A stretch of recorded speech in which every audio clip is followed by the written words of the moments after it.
পারিজাত ক্লাবের পরিচালনায় দ্বিতীয় কোয়ার্টার ফাইনাল খেলায় 1-1 গোলে ড্র হয়েছে। নিয়ম অনুযায়ী টাইব্রেকারে গড়িয়েছে।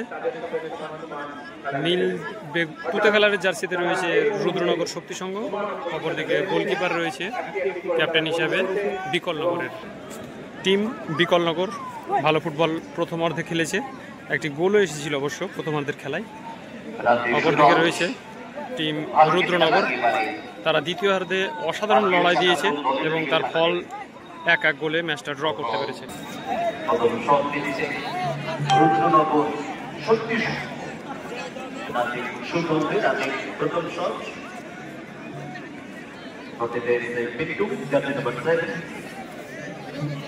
প্রথম শট রুদ্রনগর শক্তি সংঘ। গোলকিপার প্রস্তুত, তিনি দেখে নিচ্ছেন পিন্টু কোন জায়গাতে বলটা বসাবেন, কিভাবে শটটা নেবে। অপরদিকে পিন্টু সরাসরি বলের কাছে, কোন রকমই ব্যাকস্টেপে 5টি করে শট হবে, তারপর সরাসরি টস, কোনো সাডেন ডেথ নেই। অবস্থানটা বুঝে নিলেন। শট নাম্বার 16, দেখা যাক দুইজনের হিসেব কার হিসেব যেতে।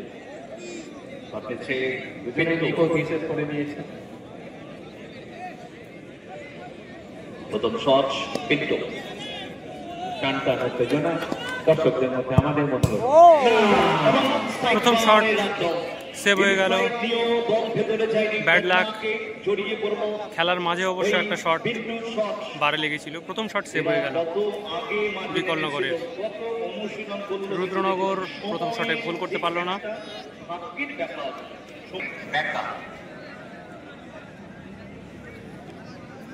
চান্স আছে ব্যাকার কাছে তার দলকে এগিয়ে দেবার জন্য, একটা সুযোগ কিন্তু পেয়ে গেল ব্যাকা। তার পা কি কথা বলতে পারবে? অনেকে বলে মানুষ মুখে কথা বলে, হাতে লেখে, কিন্তু পায়েও লেখা যায়। গোলের লেখাটাকে লিখতে পারবে পা দিয়ে। দলের জন্য দলকে প্রথম শট রাস্তা তৈরি হয়েছে বিকলনগরের পক্ষে নাম্বার 6 ব্যাকা।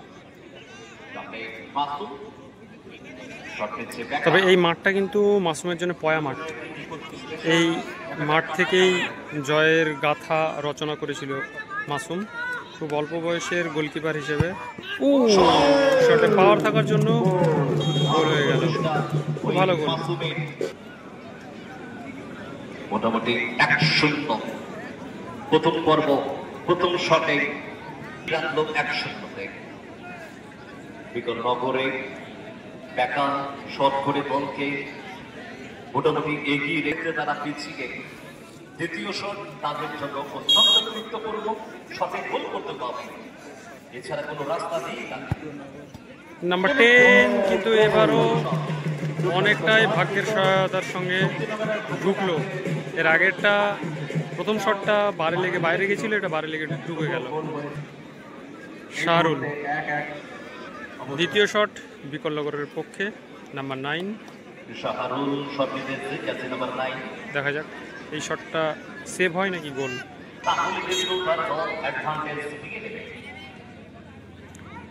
যে কথাটা বলছিলাম, মাসুম কিন্তু খুব অল্প বয়সে সুনাম অর্জন করেছে, খুব ভালো একজন গোলকিপার হিসেবে, বিশেষ করে টাইব্রেকার সেভের ক্ষেত্রে। ঠিক এটাই বলছিলাম। আর এই মাঠটা যে পয়া, সেটা আরও একবার প্রমাণ হলো। সৃষ্টি করলেন গোলরক্ষক মাসুম, তিনি বুঝিয়ে দিলেন তার শট, একটি করে গোল, একটি করে সেভ। 3 নম্বর শট নাম্বার 18 দীপ, রুদ্রনগর শক্তি সংঘের পক্ষে 3 নম্বর শট। বারুচিয়ে বাগানে 3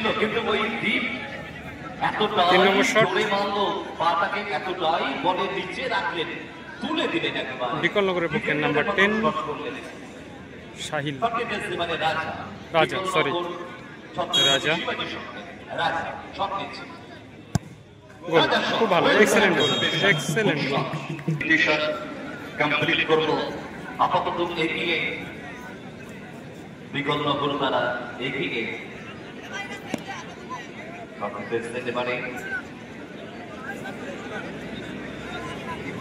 রুদ্রনগর শক্তির সঙ্গে জার্সি নাম্বার 19 সন্দীপ তিনি এবারে শটটা নেবেন। নাম্বার 19 সন্দীপ রুদ্রনগরের পক্ষে চতুর্থ শট। দেখা যাক সবটাই ভাগ্যের উপরে, এখনো পর্যন্ত গোলটাও হয়েছে ভাগ্যের উপরে। এখন দেখার যে এই বলটা অন্তত জালে জড়াতে পারে কিনা। ও গুড শট, তবে গোলকিপারের অনুমান সঠিক ছিল, গোলকিপারের রাডারের মধ্যেও ছিল। খুব ভালো গোল হলো। রাকেশ নাম্বার 11 তারা কিন্তু অটোমেটিক্যালি এগিয়ে ফলাফলে আপাতত 3-2 রেজাল্টটা চলছে। পঞ্চম শটে না রাকেশ জার্সি নাম্বার 11 রাকেশ তিনি এবারে শট নেবেন। রুদ্রনগর গোল তো করতে হবে, কিছু করার নেই। আবার ওদিকে মাসুমকে সেভও করতে হবে। আর কোনো পঞ্চম শটতে দিতে হবে না, তাই রাকেশের শটটা খুব গুরুত্বপূর্ণ। টিমকে খেলাতে রাখতে হলে এই বলটা অবশ্যই গোল করতে হবে রাকেশকে। আশা করি গোল করে দেবে রাকেশ। যাক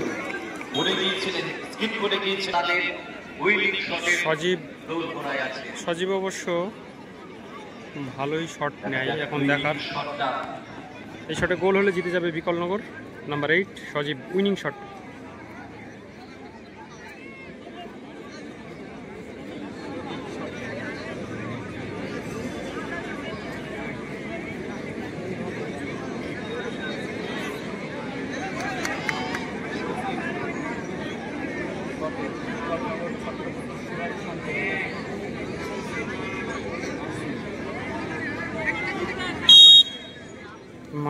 মাসুমের পয়ামাট কি থাকবে?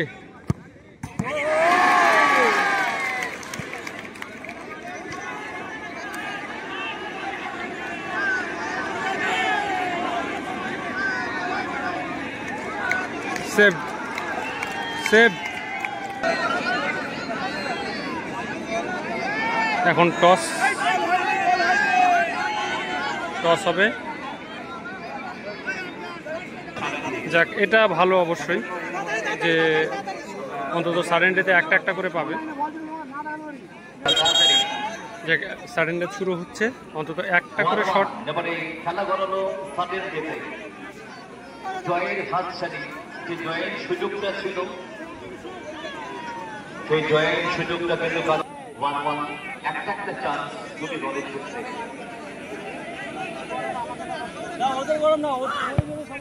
গোল, খুব ভালো গোল হয়েছে।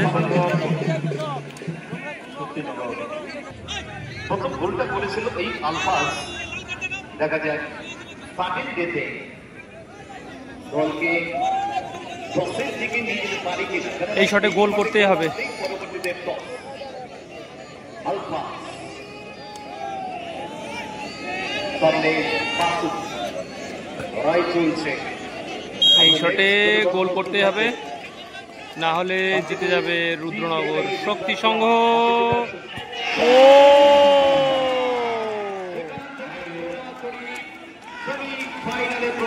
জিতে গেল রুদ্রনগর শক্তি সংঘ।